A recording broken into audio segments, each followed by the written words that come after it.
Welcome Dash fam, I'm the best dasher alive, aka the Dawn of Dash, aka El Don de Dash, and today we're whipping around a 2023 brand new Toyota Prius XLE.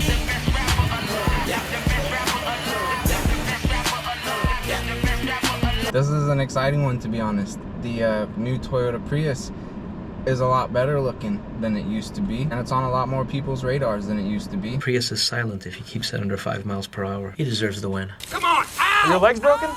No. And a few months back, I rented and drove a 2021 Toyota Prius Prime for a little bit. I've never touched a Prius. I hardly know anything about them other than they're more eco-friendly. And so I figured I'd start with the older ones, and then at some point I'd try out the new 2023 Prius. So far, it's very quiet.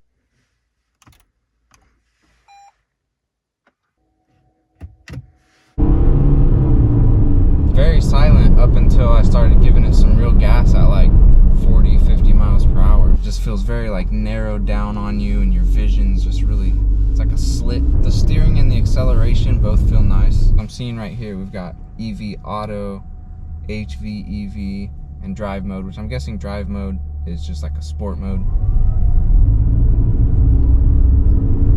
I like how this feels off the line. It's just smooth. The brakes feel awesome also. I think I like the dash up here too. It feels nice and roomy. So far I do like the touchscreen, and the display sits back a little bit farther than typical. You know, usually the display is kind of more like right here, but it sits back and in the middle, which I think is nice. It's more like in line with your natural line of sight instead of like having to come down here and you kind of become blind to the rest of everything. I was just looking at this meter right here. It's an eco meter, so it gives you a percentage or however many points out of 100 of how well you're doing at driving in like eco mode or like eco-friendly, whatever they call it. Yo, if you're someone who actually pays attention to that, jumping on the freeway right here, see how it does at some higher speeds.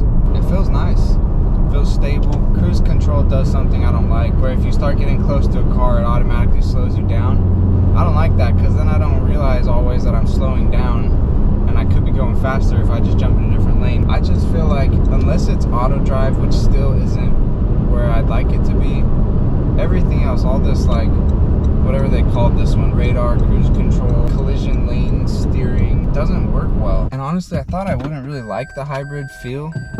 First of all, I had no clue what a hybrid was. I knew it was some mixture of gas and electric, but I didn't know like at first your acceleration is electric and then it kicks on the gas-powered engine. But now that I have driven it around and I understand how it feels and works a little bit, I'm actually really excited and want to test out some hybrid SUVs, because I just personally really like SUVs. I don't like cars as much, but there's nothing like I'm like super hyped about with this car, or that I think is extra exciting or anything like that. But I kind of think that's the point of the Prius, is it's just supposed to be a workhorse, a road runner, honestly, like the little decal they put on this car says. Right away it feels brand new, because it is brand new, so it's in very nice condition. It's low to the ground. It's been a while since I've been in a car. I've been in the hybrid SUVs. I've done like, I think 4 hybrid SUVs in a row now, but I think this should be a fun one to drive around, and the gas mileage on it should be pretty crazy. Struggling a little bit to figure out how to get it into drive. Oh, the shifter right here takes a tiny bit of getting used to. In order to get it into reverse, neutral, and drive, you have to move it first to the left. So that put it in neutral. If I want to go into reverse, I go left again and then up.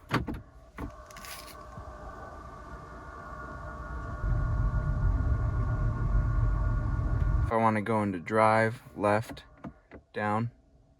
And then if I want to park, I actually like the parking icon, just push the button. The seatbelt warning's not that annoying. One thing I don't like already about the steering wheel is I like to be able to hold the bottom center of the wheel, but they got a big plastic piece right there, so you can't. You have to kind of go out to the sides of it a little bit. It's also got different drive modes here: sport, normal, and eco. So let's kick it into sport. Sport mode gave me a little bit more. The seats are comfortable. I like the seats. Comfortable on the booty. I don't feel like they're from the sides like hugging me tightly or anything like that. Visibility out the back window is, it's just basically a slit. We're using the advanced cruise control where it keeps up with the car in front of you. And the Prius has this light strip right here that runs across the dash. And it's also over here. And when the car in front of you pulls away, it flashes on you to give you a nice cue that it's your time to advance. One slight issue I have noticed with a lot of cars is that, say you come to a stop and then the car in front of you starts to go, so your car starts to go, it's really slow on the acceleration. And maybe in some of those cars there was a setting I needed to click into to change some things, because I did notice on this car that it has an acceleration setting inside of advanced cruise control, and so I set that to the fastest setting, and that completely solves it. Like, this car on its fastest acceleration setting inside of advanced cruise control does a really good job at, when that car in front of you starts to go, it accelerates and keeps up with it pretty nicely. Now if that car just takes off, like, you know, you're not going to keep up with it, but it's a good comfortable acceleration. Honestly, it feels like the other one that I drove, the 2021 Prius. Shocks feel nice going over bumps. It's a brand new car, so that's expected for them to feel nice. But sometimes in newer cars you can tell that the shocks ain't all that. These feel good. One dislike that I found, and this is a small minor dislike. Kind of a silly sound. Sounds a little bit cheap, honestly. Welcome Dash fam, best dasher alive here, aka W. We're gonna see how fast we can make a hundo door dashing, and we'll be doing a little Prius review along the way. We got our first one, 1150 for 4.6 miles. Picking it up at Jack in the Box. This is the first time I've dashed in over a week. Hello, how you doing? Appreciate it. Have a good one. So far, I've really liked the Prius. To my surprise, when I first drove the older Prius a few months back, I also really liked that car. And to me, the 2023 Prius feels pretty much exactly the same. Kind of expected there to be some pretty significant performance differences, but there aren't. The issue the old Prius had is there's a bunch of new hybrid cars that are hybrid and get just as good as gas mileage, but are better looking, and you get a couple extra bells and whistles with them. So Toyota had to look at the Prius and go, well, we better make this thing actually compete with these other cars now as far as looks go. Got 1150 as promised on that one. That was a good delivery. And with that said, I believe Toyota 1475 for 10.5 miles. So that's not great. A lot of it's on the freeway, but still. As I was about to say, I think Toyota has definitely succeeded at making it a better looking, more appealing car. And I think it's still just as functional as it used to be, just as good of a workhorse. It's somewhere around like $28,000 to $30,000 for your base models, and then as you step up, you're getting into the low 30s. As far as range goes, as expected from a Toyota Prius, the gas mileage is amazing. It gets 52 miles per gallon. That's both city and highway. It has a 2-liter 4-cylinder engine, which is an upgrade from the previous Prius, but like I said, you don't really feel it that much. It doesn't like make this a fast car.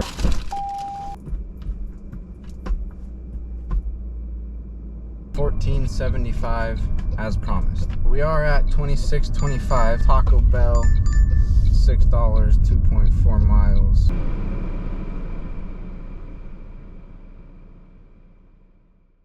Yep, thank you. $2 tip added on top of that one. I think the nose of the car looks good without trying to look too futuristic or robotic or anything like that. I think it's a nice updated, what we would probably call modern type of look to it. One thing I've noticed on the newer cars is that a lot of them try to redesign door handles and just kind of make things worse. This one on the rear doors, when I first saw it, I was like, oh, this is gonna be a nightmare. But they actually work pretty well. You know exactly where your hand's supposed to go. You slip it in there. It's really easy just to give it a nice little pull. And then it also has a push button if for some reason that one doesn't work. I did discover that this piece right here is a little bit cheap. I do wish the trunk had an automatic up and down option. Maybe upgraded models do have that. I also feel like a sunroof is a must in this car because, you know, it's a little bit narrower, a little bit smaller, but a sunroof could really open it up in here, and I do know that some of them do have sunroofs, so if you're questioning that at all. Rims and tires, they made them a little bit, at least they look a little bit low profile, but by no means does it feel like a bumpy ride. We got $8.25 for 4.4 miles. Picking that up at 7-Eleven. We'll go knock this out. $8.25 as promised. And the interior honestly is a nice kind of like 50-50 of basic interior components and all that, with some upgraded and or unique thoughtful features as well. Seats are leather and comfortable. Be interesting to see how well they hold up over time, but They're nice, comfortable. Nothing in here screams cheap or about to break or low quality. One of the first things you notice when you get in here is how spacious it actually is for how small the Prius is. Especially when you fold down the back seats, as you can see here, it actually opens up quite a bit of space. The only place where I think it feels a little tight is the head right here. Like I mentioned before, if this had a sunroof, that would make this feel like it's a bit more airy up here. As far as the steering wheel goes, it's comfortable, but not my favorite. The first thing I would change is down here at the very bottom where it's got this bar that shoots out from the centerpiece to the bottom middle of the steering wheel. Get rid of that. I like to be able to put my hand right there and grip the steering wheel. Buttons are pretty quick and easy to get used to, and there's not too many of them. If you look just above the steering wheel, that's where you have your first digital display, and then you have your center digital display screen right here. It does have a knob on it, and some of these screens are placed on here in a way where it creates some interesting, difficult to get to cracks and crevices, which could get dirty, could be difficult to clean. But the way that this one is set up, that's not the case at all. One of my main complaints about the interior is there's no rear AC. I don't mean there's no controls for the AC back there, I just mean there's no vents back there. So the rear depends completely on what's happening up here in the cockpit, which I think, you know, at least just in the centerpiece right here, throw a couple vents there, especially since you made enough room back here for a dog to chill. Just to the left of the vents here in the center, you've got the power button, push to start car, very nice. And then just below that, you've got your temperature controls. And I actually really like the buttons. They're more push up and down levers, but they feel very solid and they don't feel like they're gonna break very easily. They've got a couple different materials on the dash, actually a few different materials on the dash. And then they have another like carbon fiber looking material that runs along kind of the bottom of the dash here, which is a different color than all the rest of the black interior. It actually has like a gold kind of copper look to it. I think it looks really nice. The compartment here up front, you've got three charging outlets, 2 USB-C, couple cup holders, basic, they work nice. Got your different drive modes, parking brakes, you've got your traction control, and then you've got your parking hold. And then right here, this little side slot is a wireless charging compartment. They put hashtag wireless charger.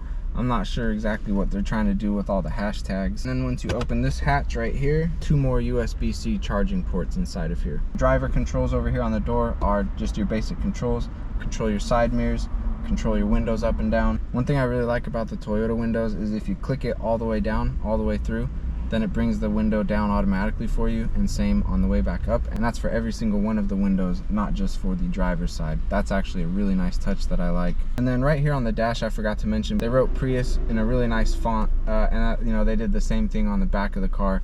You know, they just really went out of their way to make Prius, even just the letter and the font, look a lot nicer and put it places where you're definitely going to be seeing it a lot. It has Apple CarPlay, which is really nice, and it has it both plug-in CarPlay and wireless CarPlay. If you're an Android user, it's got it for Android as well. Rubber mats is one of my favorite things about any car, honestly. I hate carpet mats at this point. I love the rubber mats. This one's got rubber mats everywhere. Well, it has been 1 hour since that last drop-off, and I have not seen another offer come through. So something's off.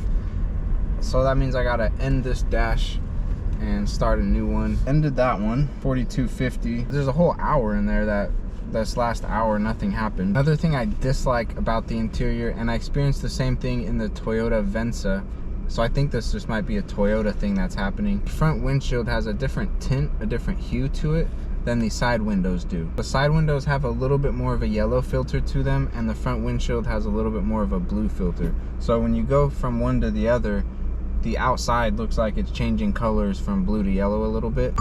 We finally got one for $6 for 1.7 miles. Got the big $6 as promised, the almighty dollar. That's barely worth anything anymore. We got 6 of them.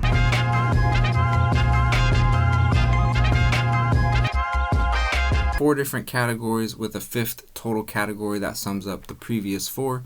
Each category gets 5 stars. Categories are dashability, riz, quirkiness, war ready, and the one that sums up all 4 of those we call total shine. Dashability.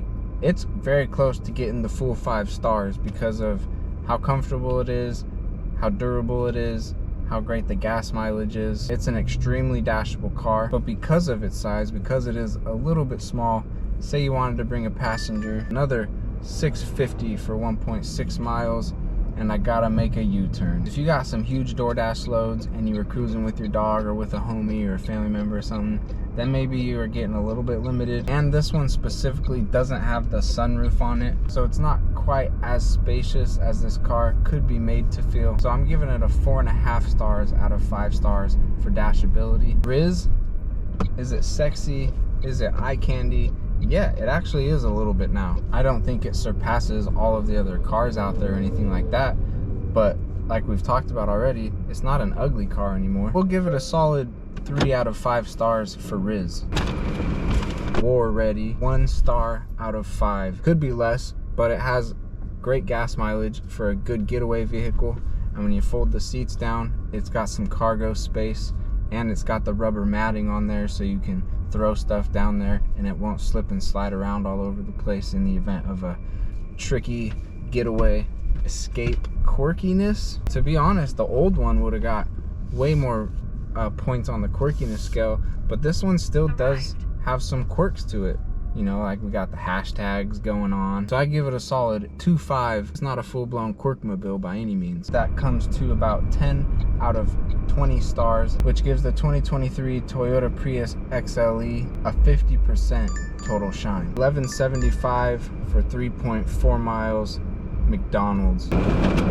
1175 from that one. 6675. So that was terrible. That should have been at least 75. That makes sense though, because that hour where we didn't get anything would have put us up there. Actually would have put us a little bit higher. I think that hour just got weird. We just got glitched on for a second.